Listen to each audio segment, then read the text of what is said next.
이 아침 함께 보실 말씀은 누가복음 57절에서 66절까지 말씀입니다. 누가복음 57절에서 66절까지의 말씀 한 절씩 교독하도록 하겠습니다. 엘리사벳이 해산할 기한이 차서 아들을 낳으니 이웃과 친족이 주께서 그를 크게 긍휼히 여기심을 듣고 함께 즐거워하더라.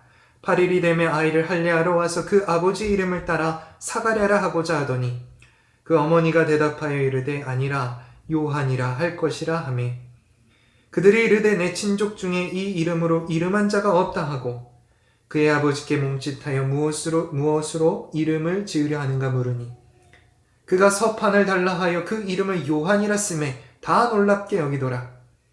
이에 그 입이 곧 열리고 혀가 풀리며 말을 하여 하나님을 찬송하니 그 근처에 사는 자가 다 두려워하고 이 모든 말이 온 유대 산골에 두루 퍼지매 듣는 사람이 다 이 말을 마음에 두며 이르되 이 아이가 장차 어찌 될까 하니 이는 주의 손이 그와 함께 하심이로라. 아멘.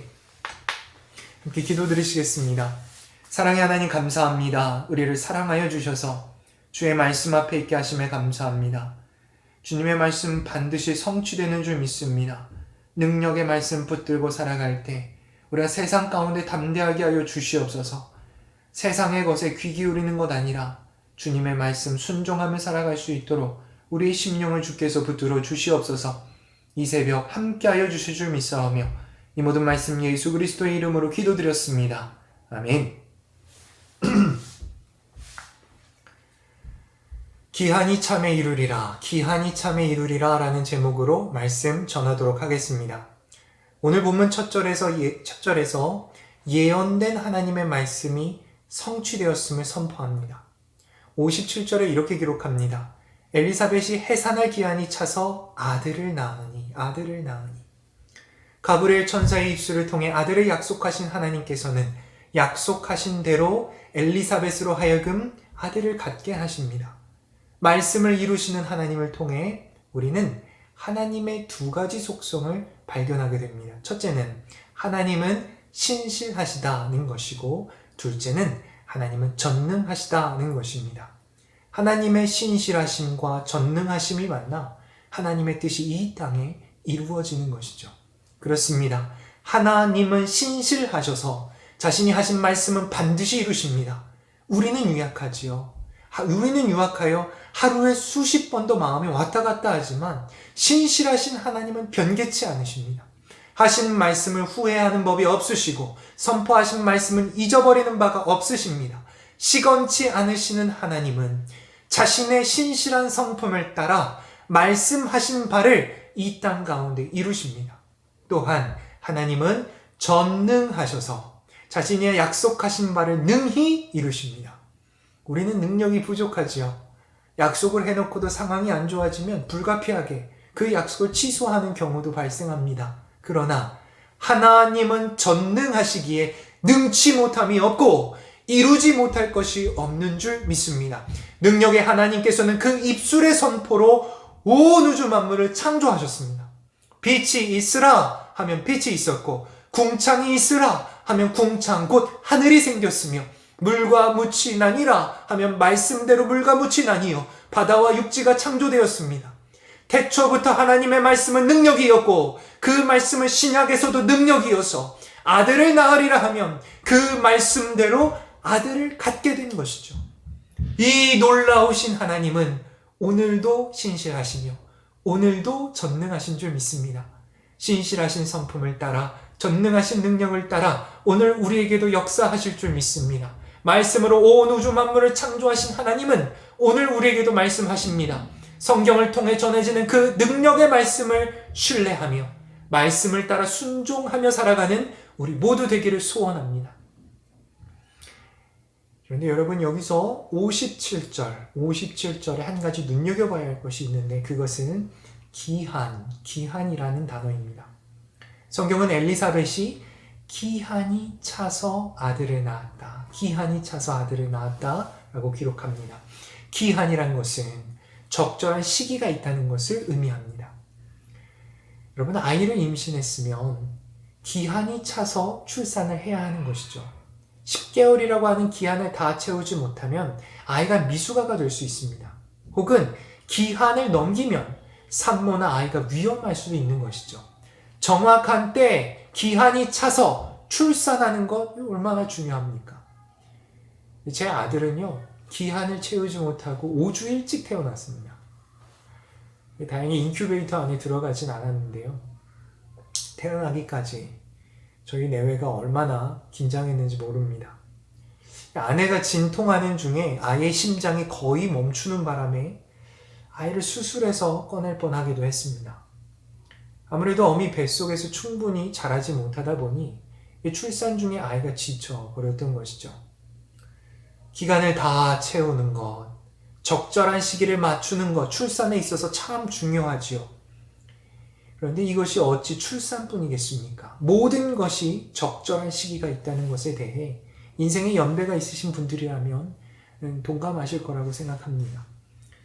전도서 3장 1절에 이렇게 기록합니다. 범사에 기한이 있고 천하만사가 다 때가 있나니.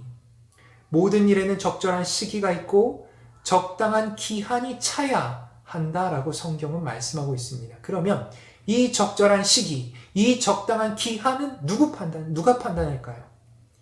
누구의 손에 이 적절한 시기와 기한이 달려 있을까요? 가장 정확한 시기와 기한을 아시는 분은 오직 하나님 한 분이십니다.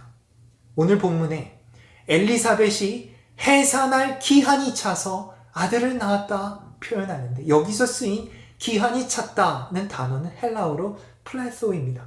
플레소라는 단어는 마태복음에서 2번 사용된 것을 제외하고는 누가복음과 사도행전에만 등장합니다. 마태복음을 제외한 다른 신약 성경에서는 발견되지 않습니다. 누가복음과 사도행전에서만 22번 쓰인 것이죠. 이것을 통해 누가가 이 플레소라는 단어를 참 많이 사랑하는 것을 우리가 알 수 있는 것이죠. 이 플레소라는 단어의 용례를 살펴보면요. 사도행전에서는 이 단어가 대부분 성령 충만을 묘사할 때 사용돼요. 누가는 성령 충만을 강조하는 성경 기자로 유명한데요. 성령이 사도 및 교회에 임재하여 충만하게 차오르는 사건을 묘사할 때 누가는 이 플레소라는 단어를 반복적으로 사용을 합니다. 오늘 읽지는 않았지만 67절에 성령 충만이 등장하는데요. 그때도 플레소라는 단어가 동일하게 사용되었습니다. 그리고 한 가지 더, 누가복음에서는 이 플레소라는 단어가 하나님의 시간이 시작되는 것을 알릴 때 사용됩니다. 하나님의 시간이 시작되는 것을 알릴 때 이 플레소라는 단어를 누가는 사용합니다. 한 예로 누가복음 22장 21절을 보면요. 이 날들은 기록된 모든 것을 이루는 징벌의 날이니라 라고 기록되어 있는데 여기서 징벌의 날이 찼다, 징벌의 날이 시작되었다 라고 할 때 플레소라는 단어가 사용되었어요. 모든 것을 이루는 징벌의 날, 누가 이루시나요? 하나님이 이루시지요. 하나님의 시간이 시작되는 것을 표현할 때 누가는 플레소라는 단어를 사용하고 있다라는 것입니다. 성령의 충만함을 표현하고 하나님의 역사하실 날이 찼다는 것을 표현할 때 쓰이는 단어가 플레소인 것으로 보아 오늘 본문에 쓰인 기한이 찼다, 이것도 플레소거든요. 기한이 찼다라는 단어에 누가가 특별한 의미를 부여하고 있다는 것을 우리는 알 수 있는 것이죠. 이것은 아이를 낳기 위한 10개월의 시간이 찼다는 의미를 뛰어넘어서 이제 하나님의 시간이 시작될 것이다 라는 의미로 우리가 받아들일 수 있는 것입니다. 그래서 조셉 피츠마이어라는 신학자는 기한이 차서 아들을 낳았다는 말씀을 이렇게 주석합니다. 플레소라는 단어는 단순히 임신 기간이 채워졌음을 가리킬 수 있다. 그러나 성취를 대단히 중요하게 생각하는 누가의 내러티브에서 이 동사에 함축된 의미가 있음이 명백하다. 함축된 의미가 있음이 명백하다라고 얘기합니다. 기한을 채웠다는 것은 임신 기한을 채우는 것을 뛰어넘어서 하나님의 말씀이 성취될 시간이 임박했다는 것으로 해석할 수 있다는 것이죠. 거기에 함축적인 의미가 있다라고 하는데 그 함축적인 의미가 무엇입니까? 이제 하나님의 시간이 시작된다라는 의미를 포함하고 있다는 거예요. 요한이 태어난 사건, 이제 하나님께서 강력하게 역사할 시간, 이제 시작되었다라는 것으로 우리는 이 본문을 받아들일 수 있다라는 것입니다. 여러분 참 놀랍지 않습니까? 요한이 출생했던 그 시간은 하나님께서 예비하신 시간이라는 거예요. 하나님께서 가장 적당하다고 판단하신 계획된 시간에 요한이 출생된 것이죠. 그런데 사가랴는 이 시기에 대해서 뭐라고 말했나요? 이 적절하지 않다라고 했습니다. 18절에서 보셨다시피 이 사가랴는 우리가 고령이기에 아기를 낳기 어렵다라고 말했어요. 사가랴는 이미 늦었다는 거예요. 이미 기한이 지났다는 겁니다. 아이를 낳을 수 있는 적당한 시간을 놓쳤다는 겁니다. 그러나 지금 하나님께서 말씀하시는 바는 무엇입니까? 이 시간이 가장 정확한 시간이었다고 말씀하는 거예요. 사람들은 늦었다, 지나버렸다, 틀렸다라고 말할지 모르지만 하나님께서는 하나님이 점지한 시간, 이제는 말씀을 성취하실 그 정확한 시간에 요한을 이 땅에 보냈다는 겁니다. 그러므로 우리는 이 정확한 시기, 적당한 때를 우리 스스로 단언해서는 안 돼요. 우리가 판단해서는 안 됩니다. 우리는 적당한 시기를 스스로 결정해놓고 하나님은 우리의 시간표 안으로 끌어들이려고 합니다. 하나님 지금이에요. 하나님 지금이에요. 지금이 적절한 시기입니다. 지금 도와주셔야 해요. 지금 해결 안 되면 사업 망합니다. 지금 도와주지 않으면 졸업 못해요. 하나님 지금 코로나가 끝나야 합니다. 더 못 견딥니다. 내가 가장 적당하다고 판단하는 그 시기에 하나님을 끌어들이려고 하고 있는 것이죠. 그러나 가장 적절한 시기, 가장 적절한 기한은 하나님만이 아세요. 그리고 하나님 그때 일하십니다. 사도행전 1장 7절 개역 한글 성경에 이렇게 기록합니다. 가라사대 때와 기한은 아버지께서 자기의 권한에 두셨으니. 이 말씀이 의미하는 바가 무엇입니까? 시간은 하나님의 소유라는 것입니다. 이것이 얼마나 감사한지 몰라요. 우리의 시간표대로 일하지 않으시고 하나님께서는 하나님의 시간표대로 일하신다는 겁니다. 우리는 무지하고 우매하여 자신을 위한 적당한 시기를 알지 못하나 선하시고 완전하신 하나님께서는 우리를 선한 길로 인도하시기 위한 가장 정확한 때를 아신다는 겁니다. 그리고 하나님께서는 그 정확한 시간에 하나님의 손을 뻗어 우리를 도와주신다라고 말씀하고 있는 것이죠. 우리의 눈에는 하나님이 더딘 것 같을 때가 있죠. 왜 하나님께서 지금 당장 돕지 않는가? 왜 당장 치료하지 않는가? 의문이 들 때도 있습니다. 왜 우리는 하나님이 더디다고 느낄까요? 꼭 기억하셨으면 좋겠습니다. 그분은 기한이 차기를 기다리는 분이기 때문입니다. 하나님은 기한이 차기를 기다리세요. 우리의 기도가 차기를 원하십니다. 우리의 순종하는 삶이 차기를 원하십니다. 우리의 믿음이 장성한 분량까지 차오르기를 원하십니다. 그분은 기한이 차기를 기다리시는 분이세요.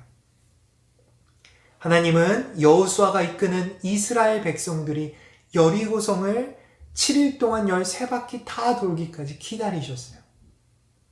그 7일 동안 아무 일도 안 하십니다. 13바퀴 다 돌 때까지 기다리세요. 예수님은 연회장의 하인들이 떠온 물이 항아리의 아귀까지 끝까지 차오르기를 기다리셨어요. 아귀까지 차오르기, 그 순종을 보시는 거죠.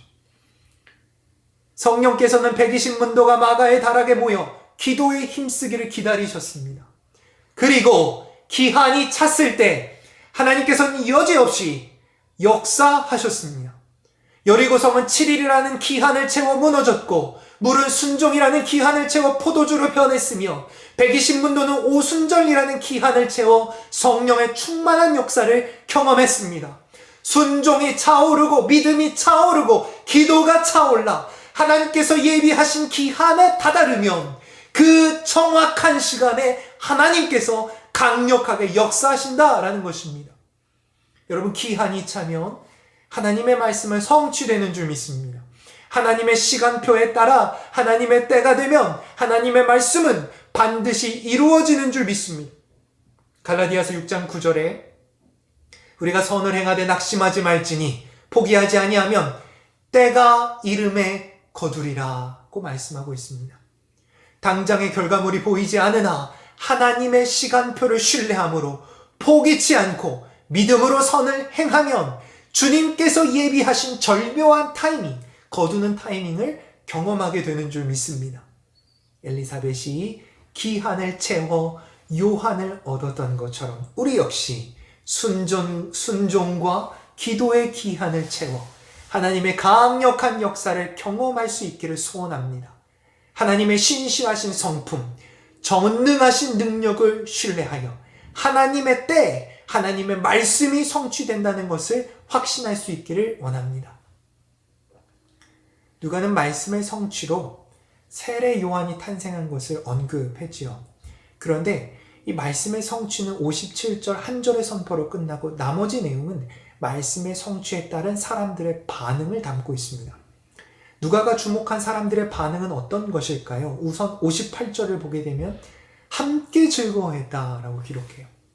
함께 즐거워했다.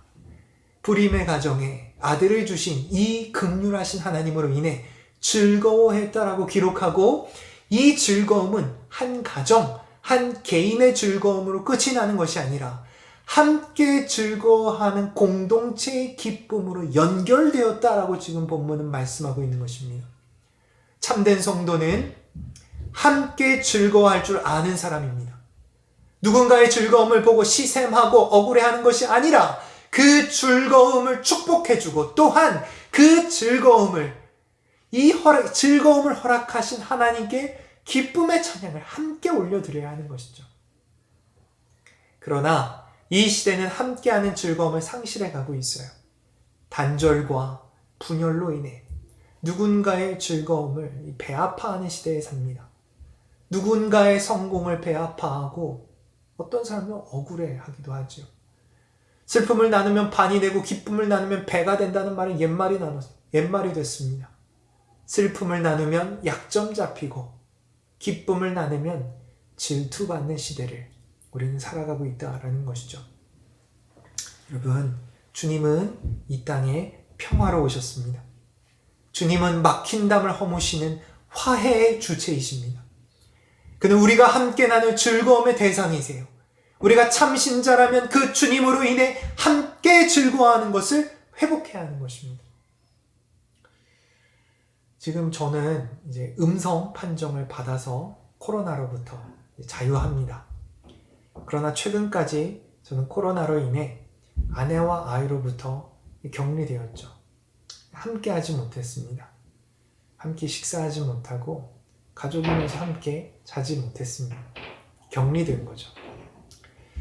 확진 판정을 받고 집에 돌아온 날, 아들이 저에게 아빠와 허그하지 못해 슬퍼요. 아빠랑 밥을 같이 먹지 못해 슬퍼요. 라고 말할 줄 알았어요. 그런데 아니 웬걸, 저희 아들이 저를 보자마자 아빠 가까이 오지 마. 아빠한테 세균 있는 거 다 알아.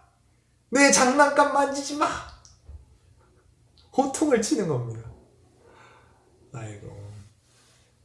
아내에게 사상교육을 철저히 받은 저의 아들이 저를 적으로 간주하고 가까이 오지 못하게 한 거죠. 이 단절과 격리가 얼마나 슬픈 일인지 세상 깨닫게 되었습니다. 최종적으로 음성 판정을 받고 격리를 마쳤을 때 저를 적으로 간주하던 저희 아들이 저에게 달려와 저희 품에 안겼습니다. 아들을 꼭 끌어안고 있는데 옆에서 아내가 하는 말이, 유건이가 밤마다 기도하기를 아빠와 허그할 수 있게 해주세요 라고 했다는 겁니다. 사실 함께하는 것에 대한 갈망이 유아의 아이에게는 있었던 것이죠. 그렇게 믿고 싶습니다. 우리는 이 함께함에 대한 순수함을 회복해야 할 줄 믿습니다. 함께 아파하고 함께 즐거워하는 성경적 공동체성을 우리는 회복해야 하는 것이죠. 고린도전서 12장 26절에 이렇게 기록합니다. 만일 한 지체가 고통을 받으면 모든 지체가 함께 고통을 받고 한 지체가 영광을 얻으면 모든 지체가 함께 즐거워하느니라. 교회가 주님 안에서 한 지체인 것은 말로 증명되는 것이 아니라 지체는 눈물과 기쁨을 함께하는 것으로 증명된다는 것입니다. 엘리사벳의 이웃들은 엘리사벳의 기쁨에 동참했어요. 그의 이웃과 친척은 엘리사벳의 기쁨에 동참했습니다. 또한 그녀를 긍휼히 여기신 하나님을 함께 즐거워하였죠. 이 함께하는 즐거움이 우리의 가정에, 우리의 교회에, 우리의 사회에 충만하기를 소원합니다. 두 번째 반응은 말씀에 대한 순종입니다. 오늘 본문에는 사가랴와 엘리사벳의 노력이 담겨 있어요. 그들은 어떤 노력을 했나요? 태어난 아들의 이름을 요한이라고 짓기 위해 그들은 노력했습니다. 59절을 보면 사람들은 그 아버지의 이름을 따라 이름을 지어주려고 했죠. 그러나 60절에 보시다시피 엘리사벳은 사람들의 의견을 거절하고 요한이라 이름해야 할 것을 주장합니다. 63절을 보면 사가랴 역시 아들의 이름을 요한이라 해야 한다고 주장해요. 사람들의 의견을 거절하면서까지 요한이라 이름을 지어야 하며 듣지도 말하지도 못하는 이가 서판에 적어가면서까지 요한이라 이름해야 한다고 주장한 이유가 무엇입니까? 하나님의 명령이기 때문이었습니다. 요한이라 이름하여라 하나님의 말씀에 순종한 것이죠. 하나님의 뜻이 이 땅에 이루어지는 것은 전적으로 하나님의 능력입니다. 그러나 그 뜻이 이루어지기까지는 우리가 감당해야 할 순종의 분량이 있습니다. 사가랴와 엘리사벳은 순종으로 하나님의 뜻을 이루어 나아갔던 것입니다. 우리 역시 하나님께 순종하기를 원합니다. 사람의 의견에 솔깃하는 것 아니고 미디어가 각색하는 의견에 정신이 흐트러지는 것이 아니라 오직 하나님께 집중하여 그의 말씀에 순종하며 살아가는 우리 모두 되기를 소원합니다. 말씀을 마치겠습니다. 하나님의 말씀은 반드시 이루어집니다. 하나님은 신실하시고 하나님은 전능하시기에 약속하신 바를 반드시 성취하십니다. 다만 하나님의 말씀이 성취되는 것에 대해 우리는 더디다고 느낄 때가 있지요. 왜 그렇습니까? 하나님은 기한이 차기를 기다리시는 분이기 때문입니다. 기도가 차오르고 순종의 삶이 차올라 끝내 믿음의 장성한 분량에까지 이르기를 하나님은 기다리신다는 거예요.